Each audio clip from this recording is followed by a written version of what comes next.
Magnet brains, मैं रिया चौहान, आपकी दोस्त और host for social science and NTSC. आज आपके लिए लेकर आई हूँ previous year questions of social science NTSC. तो हम स्टेज 1 की बात कर रहे हैं अभी फिलहाल, तो हम स्टेज 1 अच्छे से प्रिपेयर करने की कोशिश कर रहे हैं। कंसेप्ट वीडियोस हमारे बढ़िया से बन चुके हैं, सारे का सारा आपको पूरा सिलेबस आपका अवेलेबल है। ठीक है, अब हमको क्या करना है, बहुत सारे क्वेश्चन सॉल्व करना है। तो जैसा कि आपको पता है स्टेज 1 के सैट पार्ट में एसएसटी जो है उसके 40 क्वेश्चन आते हैं भाई हमको।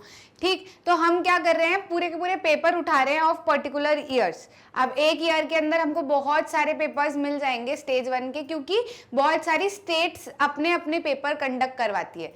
ठीक है, तो बहुत सारे पेपर्स हमारे पास में करने को है। 2018-19 का एक पेपर हमने पहले भी सॉल्व किया है, 2018-19 का ये एक और पेपर हम सॉल्व कर रहे हैं। पूरे के पूरे पेपर हम इसलिए सॉल्व कर रहे हैं क्योंकि इसके अंदर सारी चीजें मिक्स्ड है ना।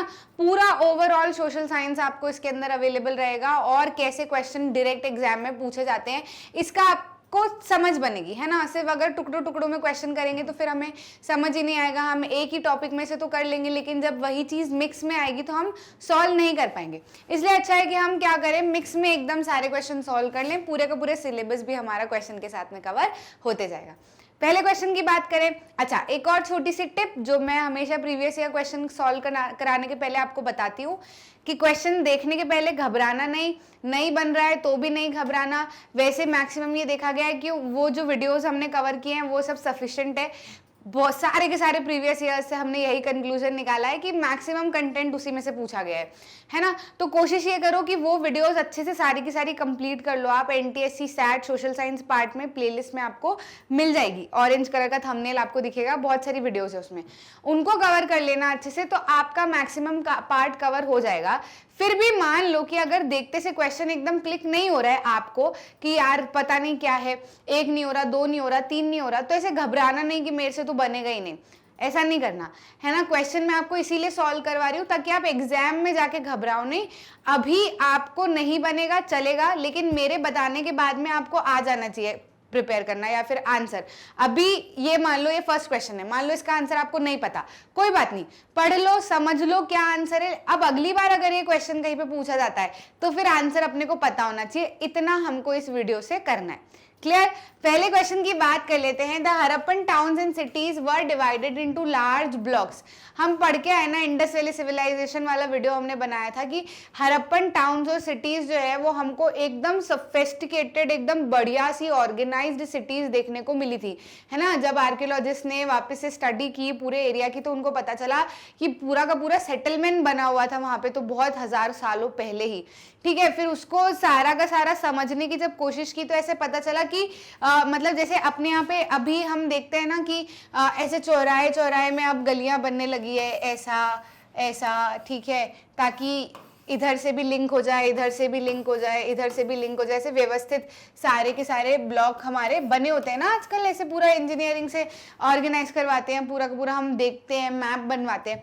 तो ऐसा देखा गया कि हरप्पन सिटीज के टाइम पे, उस समय पे, उतने पुराने समय पे भी रेक्टेंगुलर ब्लॉक्स में पूरी की पूरी जो सिटी थी वो ऑर्गेनाइज थी और हम डिवाइडेड थी। और हमने ये भी देखा था कि ऐसे अपर पार्ट और लोअर पार्ट भी था सिटी का। अपर पार्ट को सिडेटल कहा जाता था, लोअर पार्ट था जिसके अंदर घर वगैरह बने होते थे। याद है कि नहीं याद है ना। तो अभी इस क्वेश्चन का आंसर क्या होगा हमारा, रेक्टेंगुलर ब्लॉक, है ना। कैसे ब्लॉक्स में बनी हुई थी, रेक्टेंगुलर ब्लॉक्स में बनी हुई थी। क्लियर। रीजन भी आपको साथ साथ में बताते जा रही हूँ ताकि आपको कंफ्यूजन ना रहे, सिर्फ ऐसे रटे ना आप, है ना, दिमाग में रह जाएगा। तो रीजन के साथ में पढ़ोगे तो अच्छे समझ में आएगा। The most famous centre of learning during Mauryan period was. Mauryan period के समय पे सबसे इंपॉर्टेंट सेंटर ऑफ लर्निंग क्या था, तो हमारे इंडिया के रिस्पेक्ट में अगर सबसे अच्छा लर्निंग का सेंटर हम बताएं हमारी हिस्ट्री के टर्म्स में तो हम उसको हमेशा तक्षशिला कहेंगे।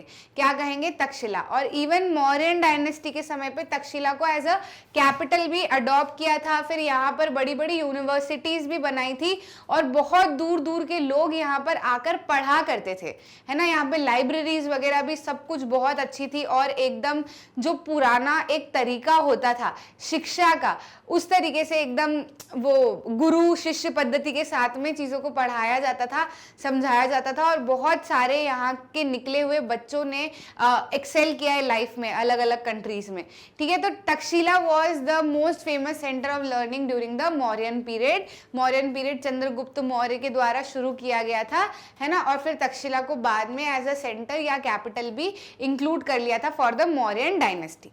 क्लियर। तो अभी आंसर क्या हो जाएगा, Takshashila. In which year of Ashok coronation did the Kalinga war take place? Coronation मतलब क्या मैम? पहली बात तो ऐसा होता है ना कि अपन क्वेश्चन पढ़ते हैं, हमको आंसर पता होता है लेकिन एक आध शब्द पढ़ के ना हम कंफ्यूज आ जाते हैं कि क्या है ये। अब कोरोनेशन आप पूछ लिया तो ऐसा लगेगा कि यार बता तो सकते हैं लेकिन पहले समझ आ जाए कोरोनेशन का क्या मतलब है। तो कोरोनेशन मतलब जब से आपको सिंहासन दिया जाता है ना, मतलब आपको मुकुट वगैरह पहना के आपको राजा बनाया जाता है, वो पीरियड क्या कहलाता है, कोरोनेशन कहलाता है। कि मतलब अब आप राजा बन चुके हो, ठीक है, समझ में आया। राज्याभिषेक करते हैं ना कि अब आप राजा बन गए हो, युवराज से अब राजा बन गए हो।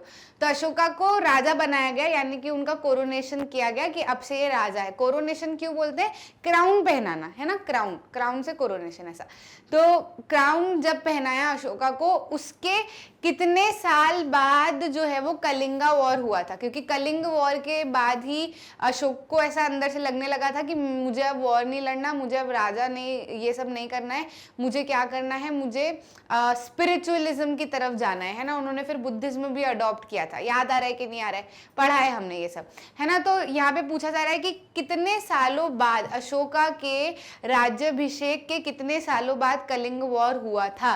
तो अराउंड आप इसको 8th ईयर मान सकते हो, है ना। अशोक ने बढ़िया से बहुत सारा रूल किया, बहुत सारे वॉर भी लड़े, लेकिन जब वो अपने कोरोनेशन के 8th ईयर में थे, मतलब राज्याभिषेक के 8 साल बाद जब उन्होंने कलिंग में वॉर लड़ा, तो उनको चीज़ें जो है वो बहुत ज़्यादा खराब लगने लगी, क्योंकि बहुत नरसंहार हुआ था उसमें, बहुत जाने गई थी लोगों की, बहुत ही ज़्यादा मतलब बहुत ही ज़्यादा लेवल पे जाने गई थी लोगों की। तो फिर अशोक को ऐसा लगने लगा कि यार क्यों करना है ये सब, है ना। राजा को तो राज्य मिल जाता है, सब कुछ हो जाता है, लेकिन जो कॉमन लोग हैं, जो कॉमन बच्चे हैं, विमेन्स हैं, मेंस हैं, है ना, उनके घर परिवार सब कुछ उजड़ जाते हैं, सब कुछ खत्म हो जाते हैं। तो वॉर से कुछ नहीं मिलता, बुद्धिज्म को क्या करना है, अडॉप्ट करना है। वही उन्होंने अपने अशोक पिल्लर पे भी लिखवाया था, है ना, इंस्क्राइब करवाया था, ठीक है।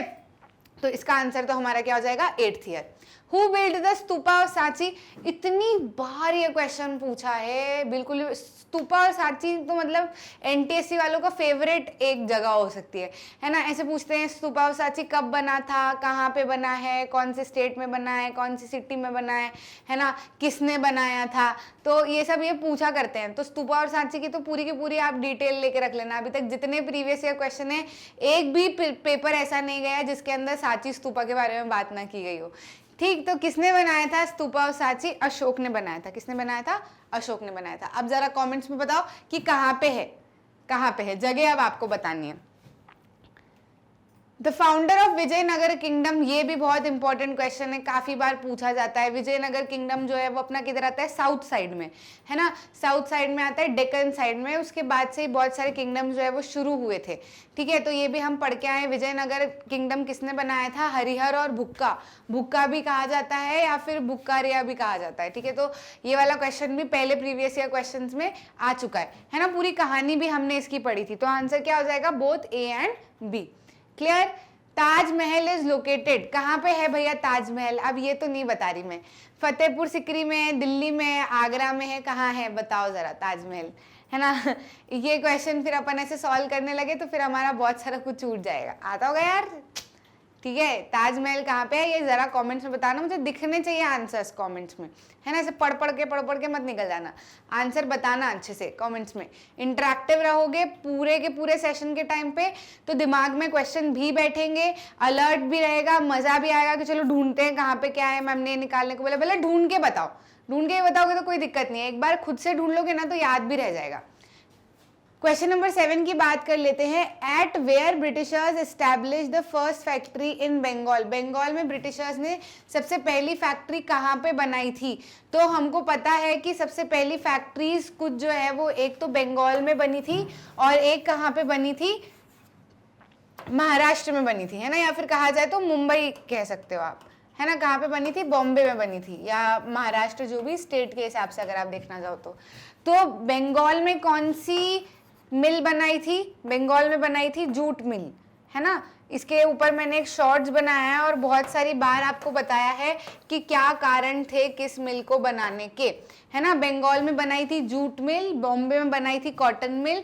बंगाल में जूट मिल इसलिए बनाई थी क्योंकि बंगाल में जूट की खेती सबसे ज़्यादा होती है, प्लस जो हुगली वाला एरिया है, हम पढ़ते हैं जूट, आप कौन सा वाला चैप्टर है हमारा, मैन्युफैक्चरिंग इंडस्ट्रीज में, जब आप जूट के बारे में पढ़ते हो तो उसमें आपको बताया गया है कि हुगली बेसिन के अराउंड जो है वो सबसे पहली मिल सेटअप की थी। और रीज़न भी बताया है क्यों सेटअप की थी, क्योंकि हुगली एक रिवर है, ठीक है, वहाँ से पानी आसानी से मिल जाता है।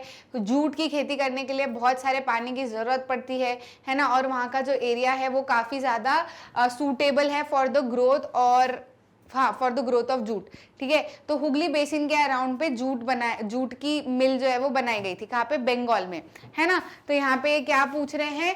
It were British establish first factory in Bengal in 1651 AD. तो पहली फैक्ट्री जूट की कहाँ पे बनाई थी? बंगाल में हुगली रिवर के यहाँ पर बनाई थी। कहाँ पे बनाई थी? हुगली रिवर के यहाँ पर बनाई थी। क्लियर, समझ में आया? हुगली रिवर के पास में ही क्यों बनाई, और ये दूसरी जगह पे क्यों नहीं बनाई?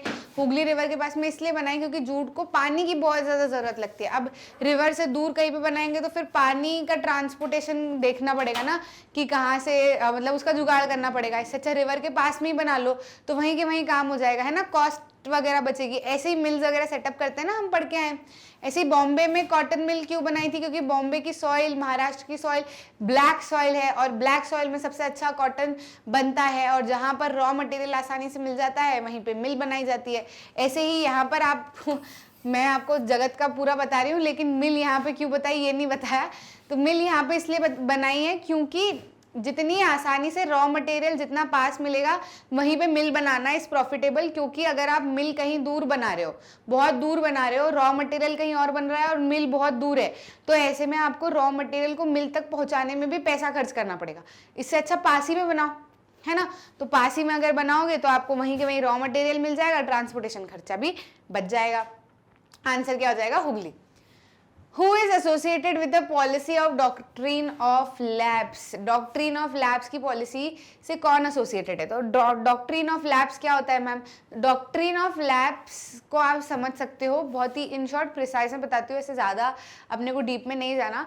लेकिन ऐसा था कि जब ब्रिटिशर्स इंडिया में आए थे और रूल करने लगे थे, तो उन्होंने देखा था कि इंडिया का काफ़ी सारा हिस्सा जो है वो प्रिंसली स्टेट्स के अंदर है, यानी कि राजे रजवाड़े राज करते हैं यहाँ पे, ठीक है। तो उन्होंने सूजर एंटी जो है वो इन लोगों से एस्टैब्लिश करी थी। क्या होती है? सूजर एंटी। अब सूजर एंटी का मतलब क्या होता है? सूजर एंटी का मतलब ब्रिटिशर्स ने इन राजे रजवाड़ों को कह दिया कि आप को हम बिल्कुल भी परेशान नहीं करेंगे, आप हमारे अंडर रहो बढ़िया से। क्योंकि देखो, राजा लोगों को क्या चाहिए?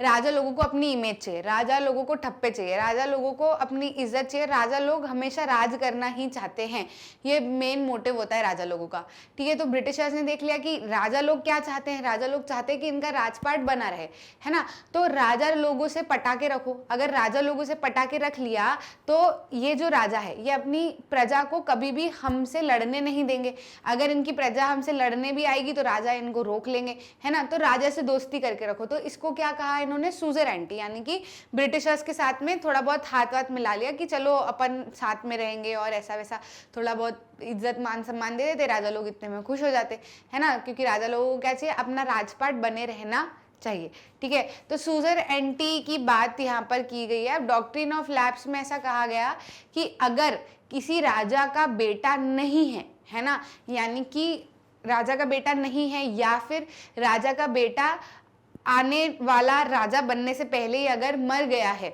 ना, तो फिर उस राजा की जो डेजिग्नेशन है कि वो एक राजा है वो हट जाएगा, मतलब वो राजा नहीं रहेगा अब। ऐसा मतलब राजा का बेटा नहीं है, मतलब ऐसा नहीं है कि राजा का बेटा नहीं है तो वो राजा ही नहीं कहलाएगा, ऐसा नहीं। मतलब ये कि जैसे राजा की भी एक टाइम के बाद उम्र हो जाती है ना कि अब वो रिटायर और अपने बेटे को राजगद्दी पे बिठाए, तो अगर वो रिटायरमेंट पीरियड तक में उसका बेटा नहीं रहता है या फिर किसी कारण से मृत्यु हो जाती है या फिर बेटा होता ही नहीं है तो फिर उससे राजा का टाइटल जो है वो छीन लिया जाएगा, वो राजा फिर वो नहीं रहेगा, ऐसा। ठीक है, तो ये किससे एसोसिएटेड था? It was associated with Lord Dalhousie, जो कि उस समय के गवर्नर जनरल थे इंडिया में, है ना, समझ आया। अगले क्वेश्चन पे आ जाते हैं। Eight which place was Tatya तोपे हैंग्ड टू डेथ? कहाँ पर तात्या तोपे जी को फांसी की सजा सुनाई गई थी? तो शिवपुरी ऐसी जगह थी जहां पर तात्या तोपे जी को फांसी की सजा सुनाई थी, and he was hanged to death. Rani Lakshmibai को किन किन नामों से जाना जाता था? तो कुछ चीजें तो ऐसी है कि हमने ना वो अपने सीरियल वगैरह से पढ़ी हुई है, ठीक है, सीरियल वगैरह देखते थे तो उसके अंदर हमको बताया हुआ है कि रानी लक्ष्मीबाई को रानी लक्ष्मीबाई को छबीली, मनु, मणिकर्णिका, इन सभी नाम से जाना जाता था। ठीक है, तो हम आंसर क्या टिक करेंगे? All of the above. आहा, सर्दी हो गई। नेक्स्ट क्वेश्चन पे आ जाते हैं। All of the above will be the right answer. What was the real name of Swami Vivekananda ji? ठीक है, स्वामी विवेकानंद जी का सब रियल नेम क्या था, असली नाम क्या था, है ना? शुरुआत से जन्म लेते से तो उनको स्वामी विवेकानंद नहीं कहते होंगे, कुछ और नाम तो उनका होगा, है ना? तो क्या था उनका नाम? उनका नाम था नरेंद्र नाथ। ठीक है, क्या नाम था उनका? Narendra Nath. Clear? Chandrashekhar Azad was born on 23 July 1806 at, कहां पर चंद्रशेखर आजाद जी का जन्म हुआ था?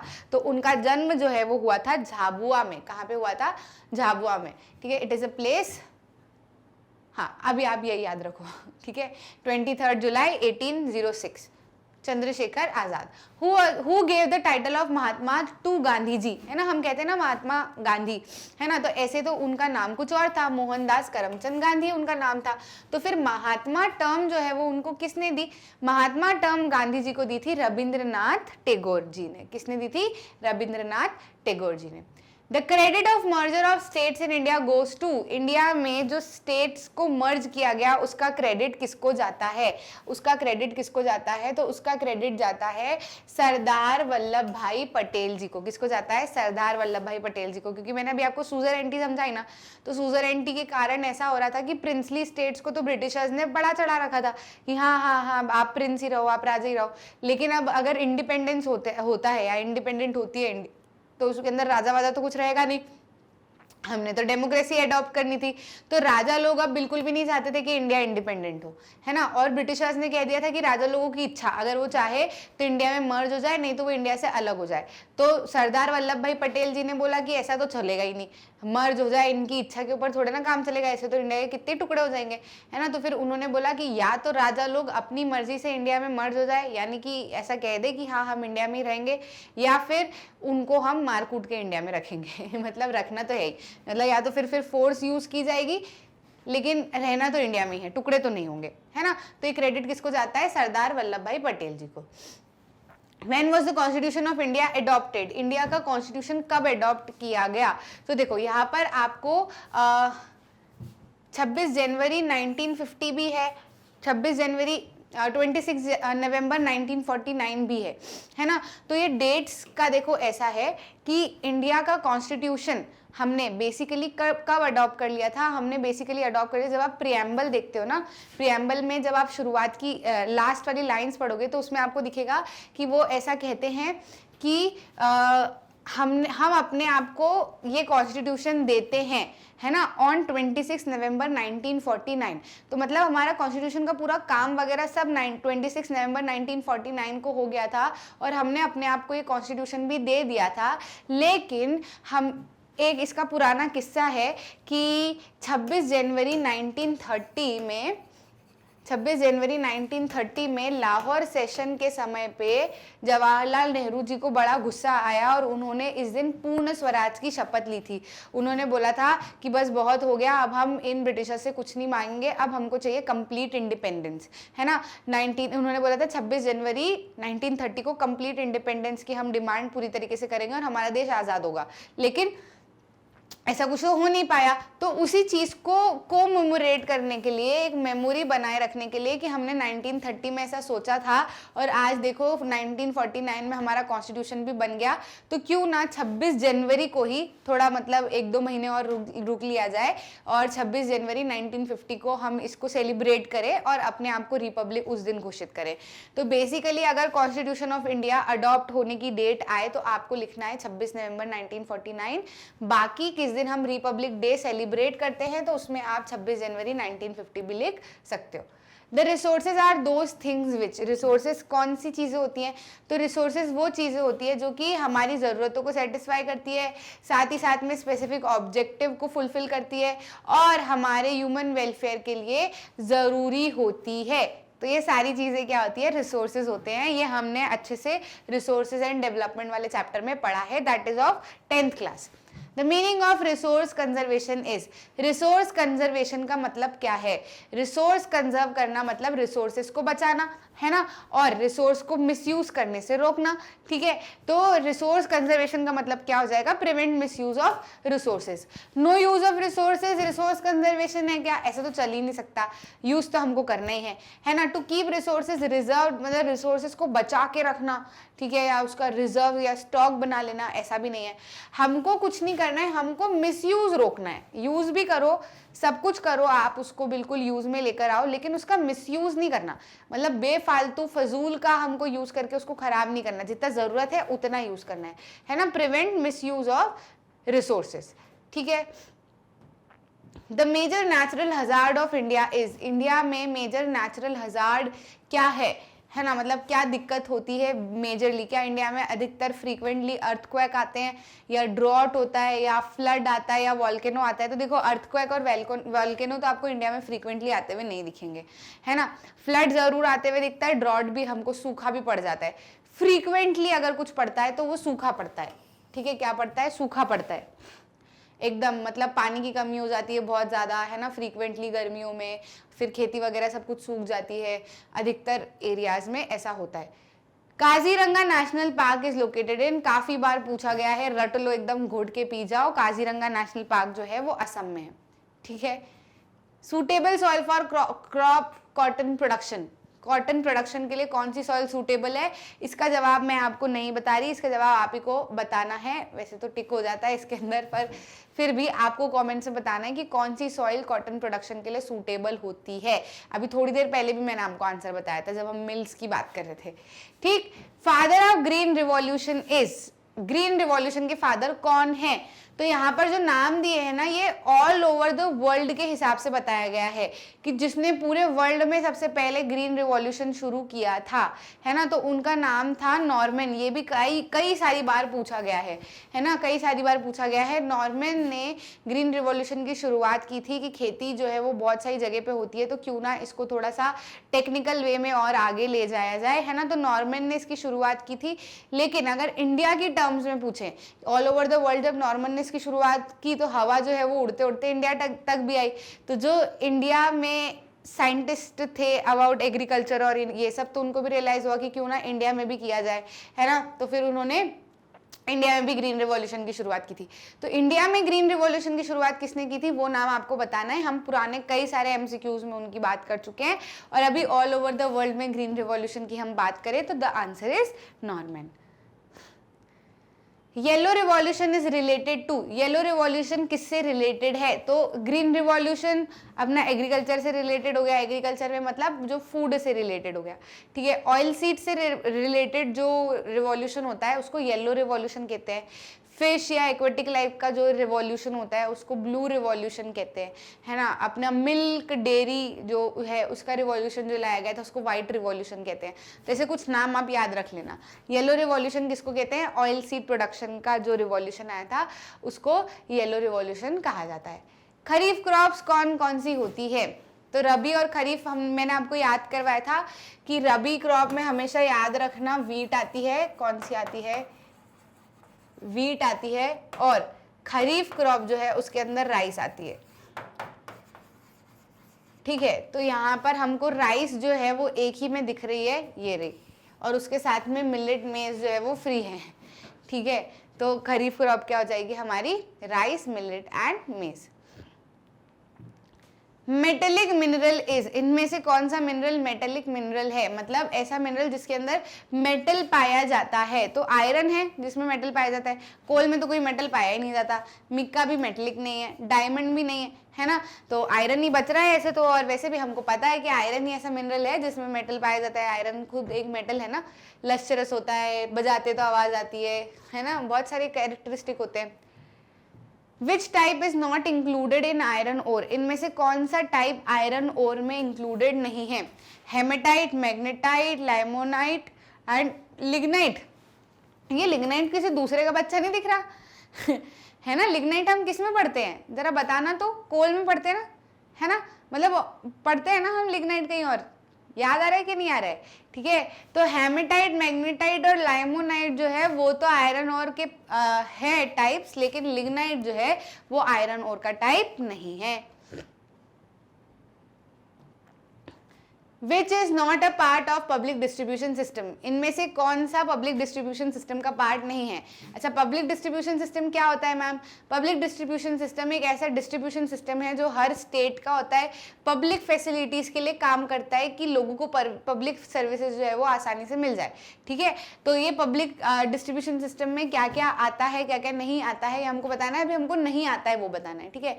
Proper value shops public distribution system में आती है, public distribution system proper value shops को मेंटेन करता है, कोऑपरेटिव कस्टमर स्टोरेज को भी मेंटेन करता है। Super market public distribution system में नहीं आता, बफर स्टॉप जरूर पब्लिक डिस्ट्रीब्यूशन सिस्टम में आता है ना, सुपर मार्केट तो इसमें नहीं आएगा, ठीक है। The first rank of diamond production in India is, India में कौन सा ऐसा स्टेट है जहां पर सबसे ज्यादा डायमंड प्रोडक्शन होता है, मध्य प्रदेश हीरो की खदानें हैं भाई, मतलब अभी फिलहाल जो है वो कुछ 28,000 कैरेट का हमको क्या मिला था, डायमंड माइन हुआ था, है ना। लेकिन ये जो 28,000 है अभी हमको कहने में ज़्यादा लग रहा है, बाकी पिछले 9 फाइनेंशियल ईयर्स के अकॉर्डिंग ये बहुत ही कम है ना, थोड़ा और होना चाहिए डायमंड, तो अभी फ़िलहाल थोड़ा सा कम है। लेकिन इंडिया में मध्य प्रदेश जो है वहाँ से हमको क्या मिलता है, काफ़ी ज़्यादा डायमंड मिलता है। आपने अभी थोड़े दिन पहले सुना होगा कि मध्य प्रदेश के एक फॉरेस्ट को उखाड़ा जा रहा है क्योंकि उस फॉरेस्ट के नीचे बहुत सारा डायमंड है ना, और बहुत सारे एनवायरमेंटलिस्ट ने उसके खिलाफ एक्शन उठाने की बात की थी कि एक्शन उठाया जाना चाहिए, क्योंकि डायमंड के लिए आप बहुत सालों पुराने फॉरेस्ट को अगर उखाड़ देते हो तो कैसे काम चलेगा। डायमंड्स कैसे बनते हैं, बहुत सालों लगते हैं, मतलब बहुत बहुत बहुत साल लगते हैं, और खूब डीप इनसाइड द अर्थ मिलते हैं, खूब हाई प्रेशर हाई हीट के कारण बनते हैं, है ना। जब और वैसे भी डायमंड कहाँ से निकलने, जहाँ पे फॉरेस्ट होंगे वहीं पे डायमंड्स निकलेंगे। और आप देखोगे कि इंडिया में सबसे हाई, मतलब सबसे फर्स्ट रैंक पे मध्य प्रदेश ही है, जहाँ पर 77.77% एरिया फॉरेस्ट कवर से कवर्ड है, मतलब मध्य प्रदेश का जितना एरिया है उसका 77% फॉरेस्ट एरिया है, ठीक है। तो जाहिर सी बात है मध्य प्रदेश में डायमंड होना स्वाभाविक है, क्योंकि जहाँ पर फॉरेस्ट होते हैं तो वो फॉरेस्ट की जो लीव्स गिरती हैं, उनके जो ट्रीज गिरते हैं, फिर वो सबमर्ज होते जाते हैं सॉइल में बहुत सालों बाद वो पैक होते जाते हैं, हीट प्रेशर और इनसे दबते जाते हैं, फिर उसके अंदर से वो कोल वगैरह के बाद की प्रोसेस है, फिर वो डायमंड बनता है, ठीक है। तो डायमंड कहाँ पे मिलता है, मध्य प्रदेश में सबसे ज़्यादा मिलता है। चीज़ें लिंक करके पढ़ोगे तो आसानी से याद रहेगी। Tarapur is famous for, Tarapur किस चीज़ के लिए फेमस है, तो तारापुर न्यूक्लियर इलेक्ट्रिसिटी के लिए फेमस है, हम मैप में भी मार्क करते हैं तारापुर, है ना। तारापुर न्यूक्लियर पावर प्लांट, याद आ रहा है कि नहीं आ रहा है ना। 10th क्लास अभी तो हम पढ़ेंगे, अभी आप अगर शुरुआत कर रहे हो तो आप पढ़ोगे, अगर आपने अभी दे दिए साथ में पढ़ रहे हो तो आपको याद होगा। The Manchester of cotton textile is, Manchester मतलब सेंटर, ठीक है, centre of cotton textile in south India is called, है ना। किसको, साउथ इंडिया में कॉटन टेक्सटाइल का मैनचेस्टर किसको कहा जाता है, यानी कि साउथ इंडिया में कॉटन टेक्सटाइल का सेंटर किसको कहा जाता है, तो कोयम्बटूर को कहा जाता है। किसको कहा जाता है, कोयम्बटूर। मैप में हम मार्क करते हैं कॉटन टेक्सटाइल इंडस्ट्रीज, जब मार्क करते हैं तब साउथ में हम कोयम्बटूर की भी मार्किंग करते हैं, है ना। Which is the cheapest means of transport, cheapest means of transport क्या है। मैक्सिमम क्वेश्चन तो 10th क्लास के है ना, कुछ पुरानी क्लासेस के हैं वो भी वीडियो में से निकले हुए हैं, तो सोशल साइंस में 40 में से 40 नंबर आप लेके आ जाओ। तो आपका तो वैसे ही निकल जाना है एग्जाम है ना। Which is the cheapest means of transport, तो वाटरवेज सबसे चीपेस्ट मीन्स होता है ट्रांसपोर्ट का। आप आसानी से शिप में बहुत बहुत बहुत सारे कंटेनर्स रख सकते हो और फिर उसको बहुत बहुत दूर तक चला सकते हो, बहुत सस्ता वे ऑफ ट्रांसपोर्ट है।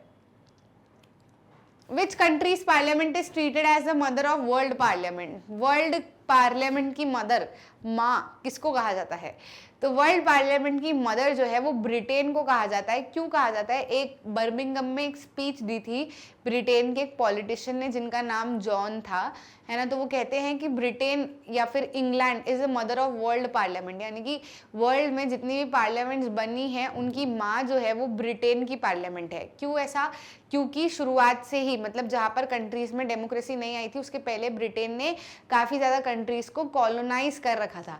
फिर कॉलोनाइजेशन जैसे जैसे ख़त्म होने लगा और कंट्रीज इंडिपेंडेंट हुई, उसके बाद में ही वहाँ पे पार्लियामेंट बने, है ना। और वो उनके जब वो कॉलोनाइज थी तब उनका पार्लियामेंट ब्रिटेन में ही माना जाता। जैसे इंडिया में अगर हम देखें तो जब ब्रिटिश गवर्नमेंट हमारे ऊपर राज कर रहा था तो हमारे जो भी सारे रूल्स रेगुलेशंस या क्या करना है क्या नहीं करना है ये सब ब्रिटिश पार्लियामेंट से ही होता था, बताया जाता था, है ना।